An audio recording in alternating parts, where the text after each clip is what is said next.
Montana's landscape isn't just defined by its rugged beauty, it's shaped by the leaders of the land. This is Leadership, Legacy, and the Land, unveiling the stories of the passionate volunteer leaders who drive the Montana Stockgrowers Association. These cattlemen and women are more than just ranchers, they're trailblazers, preserving our heritage while building the future of Montana's beef cattle industry. Brought to you by Stockman Bank, Montana's brand of banking. I'm Andy Kellom. I'm from Hobson, Montana, General Manager of Judith Basin County Farms. I've been here about 15 years. My wife and I moved here in 2011. We've raised 3 kids. My oldest daughter's 15, middle daughter 12, and my son is 10. And we've basically, been in the cattle business in one form or another our entire life. My role here, I'm the problem solver. Yeah. From the time I was old enough to know what I wanted to do, the cattle industry was it. And in particular, when I was really young, I just wanted to be a cowboy. Like that was what I really wanted to do. And I spent a lot of the first part of my career, I made my living in a saddle, and I loved every minute of it. I grew up with that. I worked for a lot of neighbors. My family has a ranch in southeast Idaho.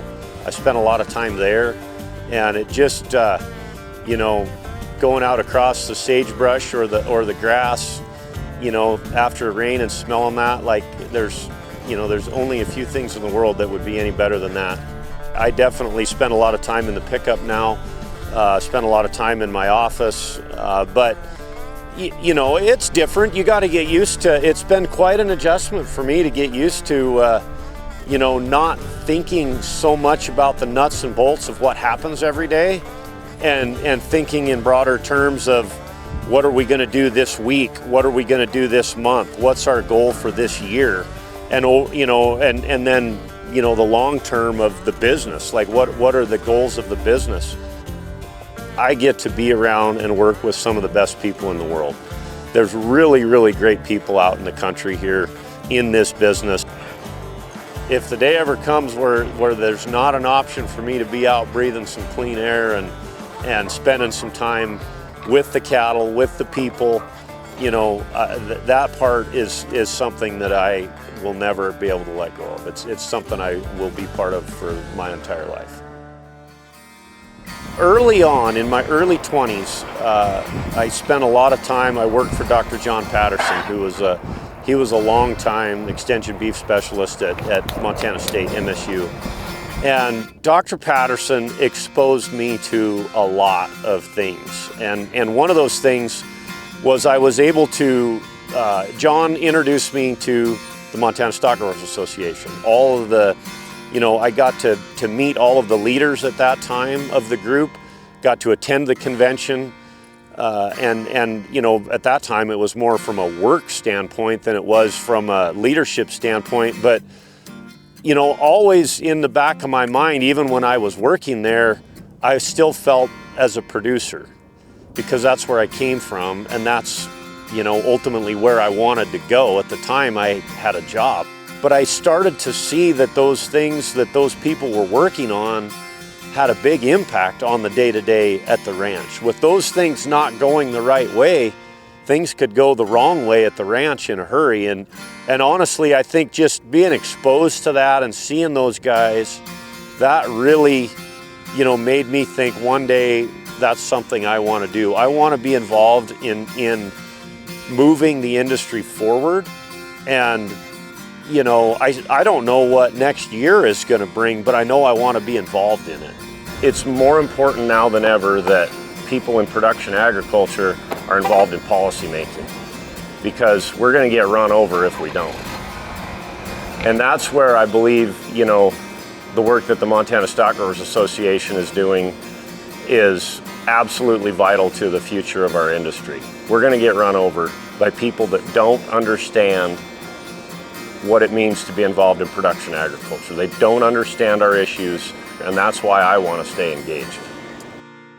We've got to create an environment that the next generation, that there's a viable business for them to continue on with, to take over and to move forward with. And there's so many obstacles to that, to continuing a business to the next generation. These are, largely family operations. This is a family operation here. And I think that's our number one obstacle right now, is the regulatory environment, the economic environment, the social environment that we've got to be engaged on so that we have a sustainable business to carry on to the next generation. Because it doesn't matter how much you like doing it. If it's not a profitable, viable business, it's not going to last forever. And it's a lot more fun when you can run a ranch, when you can actually make a little money doing it. The Montana Stockgrowers Association is engaged on multiple issues that are dealing with this issue that I'm talking about. And the producer profitability work that took place last year was very successful and very well taken. And I think that is speaking to those issues, honestly, of transitioning the ranch business to the next generation. And I think we have a great partner in the Montana Stockgrowers Association from a regulatory, from a social standpoint of getting us in the right position to do that. And so I'm going to stay hooked up with the Montana Stockgrowers Association to help do my part to see that forward. We've got record high prices right now, and there's nothing like record high prices to put a smile on anybody's face. I continue to believe there is a future. The future's as bright now as it ever has been. It's challenging, it's different. It's not the future that our parents had, but I do believe that we're producing, one of the safest, most wholesome proteins on the planet.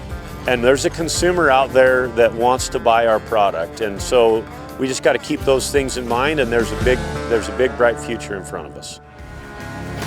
This is Leadership, Legacy, and the Land. Brought to you by Stockman Bank, Montana's brand of banking.